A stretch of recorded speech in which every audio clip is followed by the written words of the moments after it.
کا ایک میلہ لگتا تھا خانہ کعبہ کے پاس، صرف عورتیں اکٹھی ہوتی تھی، میلہ لگا ہوا تھا۔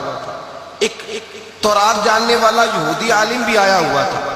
وہ بیویوں کے مجمع پہ نظر ڈال کے کہنے لگا، بیویوں، مرد کا کام تو کوئی نہیں عورتوں کے مجمع میں بات کرنا، لیکن میں تمہیں ایک پیغام دینے لگا ہوں۔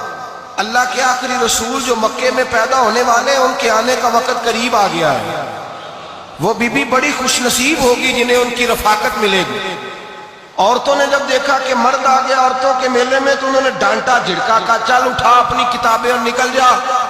حضرت خدیجہ کہتی ہیں باقیوں نے ڈانٹا پر میں نے بات پلے سے باندھ لی، میں نے پلے سے باندھ لی اور میں انتظار کرنے لگی کہ اللہ کرے وہ نصیب میرے ہی ہو، اللہ کرے مقدر میرا ہی کھلے۔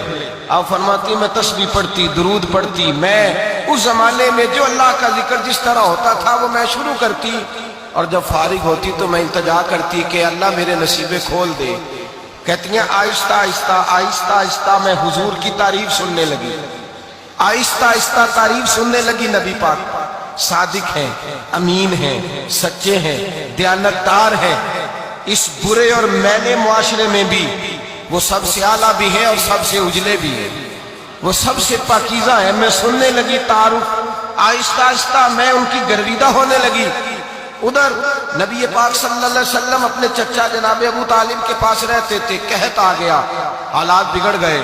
حضور سید عالم صلی اللہ تعالی علیہ وسلم سے چچا کہنے لگے، بیٹے اگر مال تجارت لے کے شام جاؤ تو بڑا نفع کماؤ گے، ہمیں ضرورت بھی ہے، اور اگر ہو سکے تو ختیجہ کا مال لے کے جاؤ۔ اور نبی پاک نے کہا چچا میں نہیں کہوں گا کسی سے جا کے، میں نہیں کہتا کسی سے جا کے، جو میرے نصیب میں ہوگا میرا رب خود عطا فرمائے گا، میں نہیں کہوں گا۔ مصطفیٰ نے تو نہیں کہا۔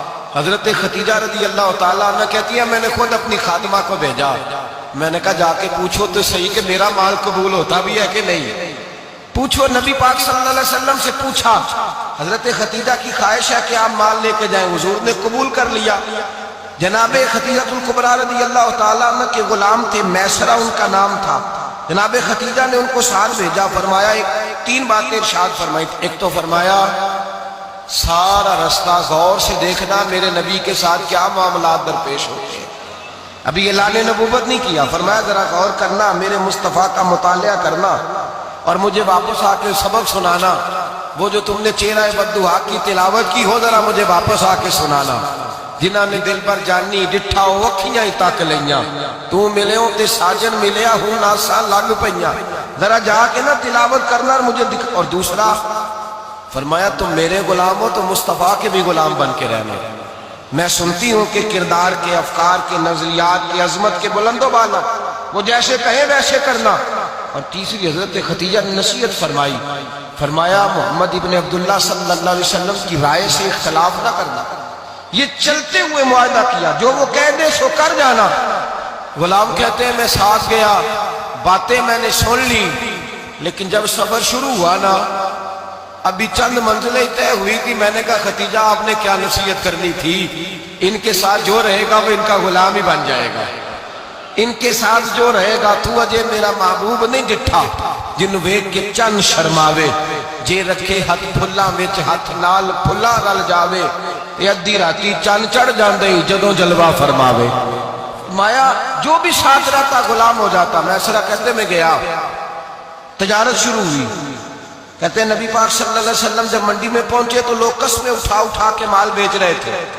اللہ کے محبوب جب گئے نا تجارت کرنے تو ایک آدمی کہنے لگا چلو معاذ اللہ بتوں کے نام تھے لات و منات، کہنے لگا لات کی، عزا کی، منات کی قسم اٹھاؤ، تو نبی پاک فرمانے لگے ان کی قسم اٹھاؤں جن کا میں نام لینا بھی پسند نہیں کرتا۔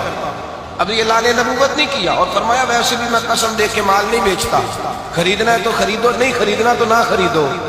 کہتے ہیں لوگ قسمیں اٹھا اٹھا کے پیچھے جاتے تھے، پر میرے نبی جس سے رخ پھیرتے تھے وہ نبی پاک کے پیچھے ہو جاتا تھا۔ ماتے کئی گنا زیادہ نفع کمایا۔ ہم رستے میں تھے، حضور ایک درخت کے نیچے آرام کرنے لگے، ایک عیسائی راہب غار میں بیٹھا تھا، نکل کے آ گیا، مجھ سے کہنے لگا مجھے وہ جانتا تھا، میں سنا یہ کس کو ساتھ لائے، یہ کون ہے؟ میں نے کہا یہ قریش کے ایک معزز آدمی ہے۔ کہنے لگے یار جس درخت کے نیچے یہ لیٹے ہوئے ہیں یہاں عام آدمی نہیں لیٹ سکتا، یہاں وہی لیٹے گا جو اللہ کا سچا رسول ہوگا۔